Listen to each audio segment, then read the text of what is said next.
Alright. Hold on, let me jam to some music real quick. Wait a minute.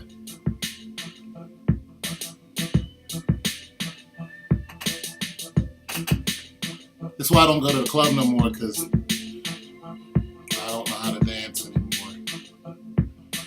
I dance like this.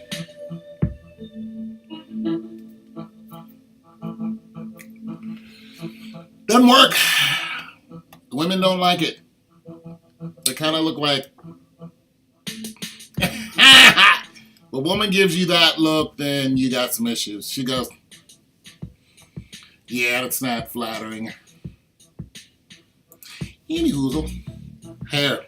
A lot of you guys have been commenting on my hair, asking me, am I going to get dreads? And no, I'm not going to get dreads. Okay, so one of the reasons, a couple of years, more than a couple of years, about 10 or so more years, I had dreads. And before that, about 3 years before that, I had dreads. And the police just wouldn't leave me alone, you know. Everywhere I went, no matter what side of the country I was on, they just harassed me because I used to drive, you know, for a living. And it just got bad. And when you get surrounded by, you know, dogs and guns and, you know, white people who don't understand, you know, culture, then, you know, and they can, you know, pretty much snuff out your life whenever they choose to, you just say, you know what, let me just stop wearing certain hairstyles, you know. So, I am not rocking dreads. I wanted like this look right here. It's kind of like a, I don't know, just a, like a, I don't know. I just always liked it. You know, it's still very ethnic. It's still very ethnic. And what's up, Yvonne? How you doing today? I think she's from C-Bus. She's from the same city I'm from. Go check out her channel. She talks about buying houses. So that is what's up for you people who are looking to buy a house. She gives good advice. Check her out. And so yeah, so no, I don't want dreads. But this is kind of the look I want. So what I do is sometime I'll take my hair and then, you know, shlambango, and then I'll pick it all the way out and get it like, you know, a nice bouffant, and then I'll twist it. It'll take me about, I don't know, a day or so, you know, where I'm just sitting here, you know, watching my show and just twisting it all up. Then I'll just leave it like that. But I won't let it bind. You know what I'm saying? Because when you do, you can't just pull that out. You have to cut them out. So I won't let it bind. And if you got some, you know, hair that's still, you know, growing, and, you know, hair will do that. Just like your skin will do that. Hair will bind together real quick, and then, you know, next thing you know, it's, you know, in that nappy knot, and you can't get it. That's the dread, nappy knot. And you can't, you know, just pick that out. You got to cut that out. So I don't let it do that. I usually let it sit for about 2 days. Sometimes, if I feel a little need, I'll go ahead and put some tea tree oil on it, or I'll put some of this olive oil on it. This olive oil hair moisturizing hair. Let me see. Olive oil hair moisturizing lotion. It's great for your hair. Anyways, so I'll put this in it, but I'll do it while I'm twisting my hair.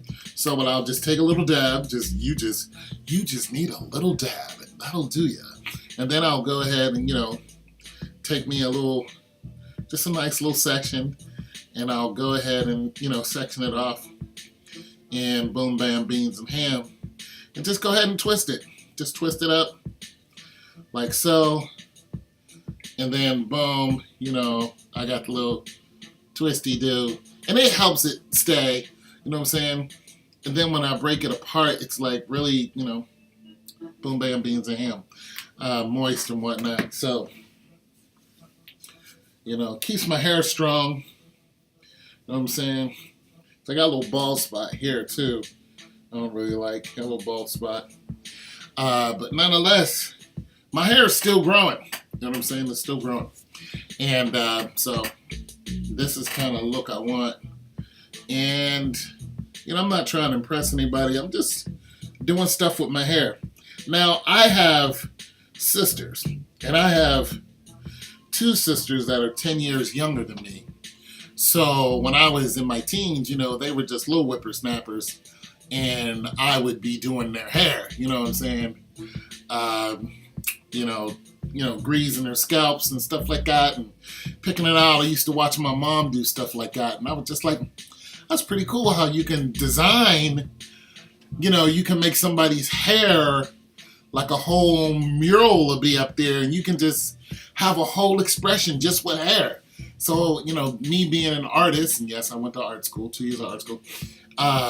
My brother's an artist. My sister went to art school. So my younger brother's an artist too. So we have a family full of people who like to draw and sing and dance and play instruments. It's kind of what we do.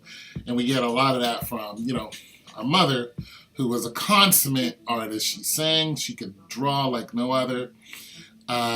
She could cook really good. She was just a Renaissance woman. And nonetheless, she passed a lot of that off on to us. So I would, a lot of times my other brothers and sisters running around, I'd be sitting there watching my mom doing stuff like drawing with pastel and stuff like that. Just these huge murals of cats. She loved the big cats, panthers and stuff. And then she would make our Easter outfits, when we was little.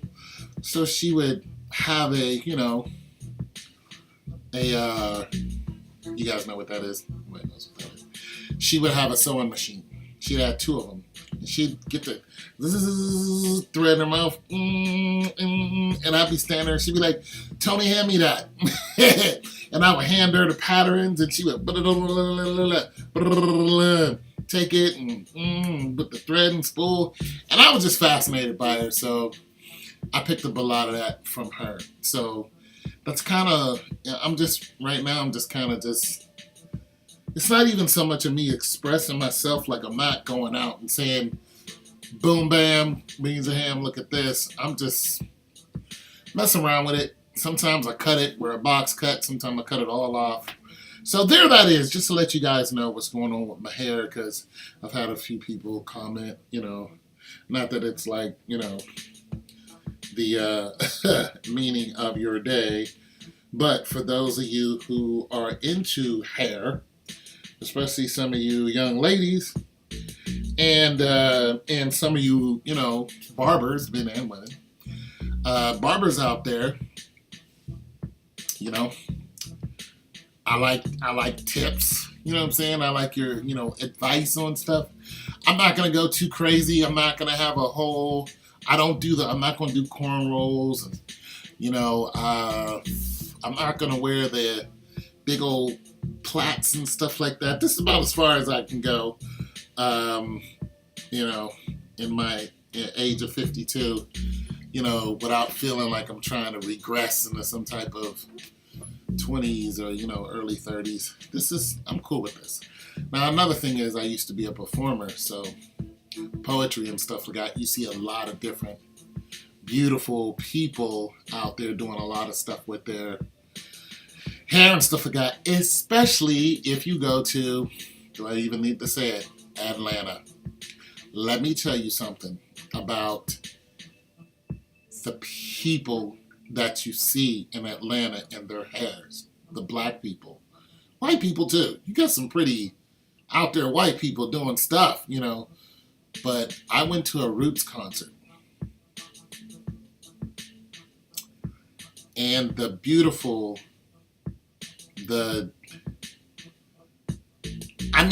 was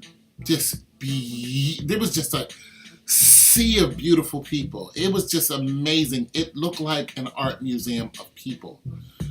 You had people with dreads that did all kind of crazy stuff and it stood just right, and you'd be looking at this dude like, oh, How long did it?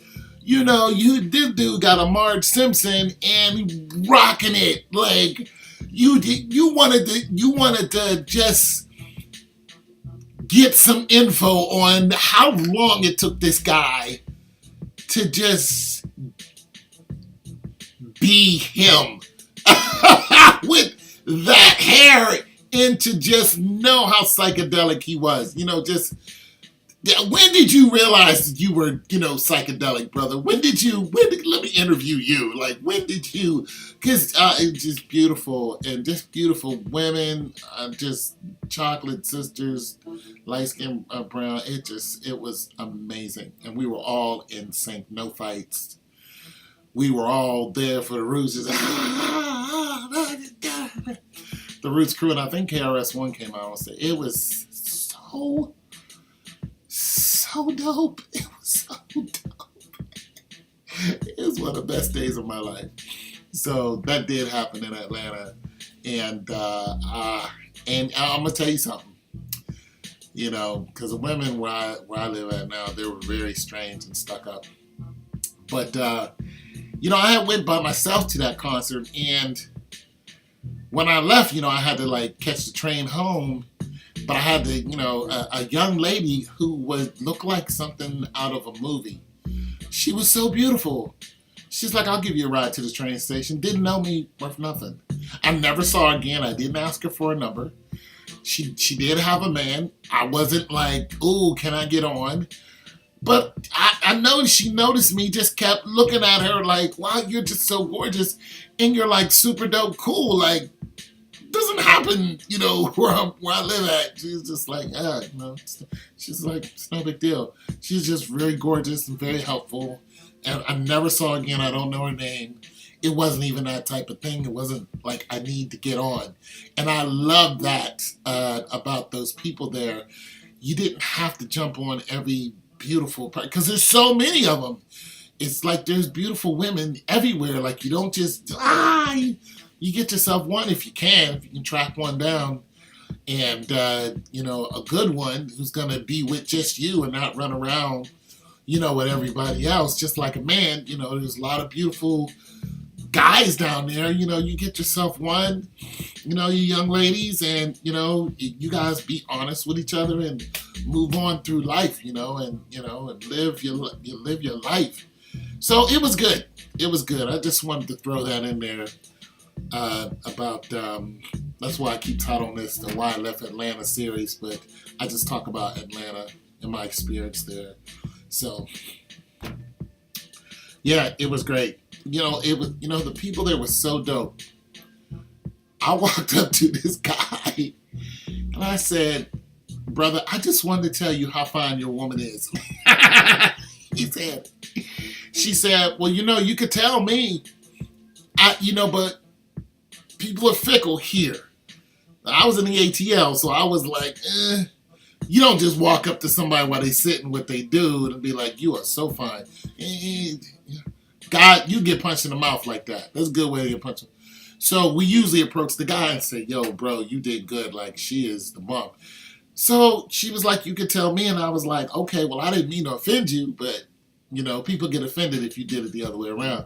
So I was just like, yeah, you are absolutely gorgeous, And nobody was like all crazy. They were just like, thank you. And I went on about my business, But I had to pass that compliment because that was one chocolate bad sister. I was like, boy, you go. You go, boy, you did your thing. Anyway, it's your boy Tone 202. Love yourself. God loves you, and so do I.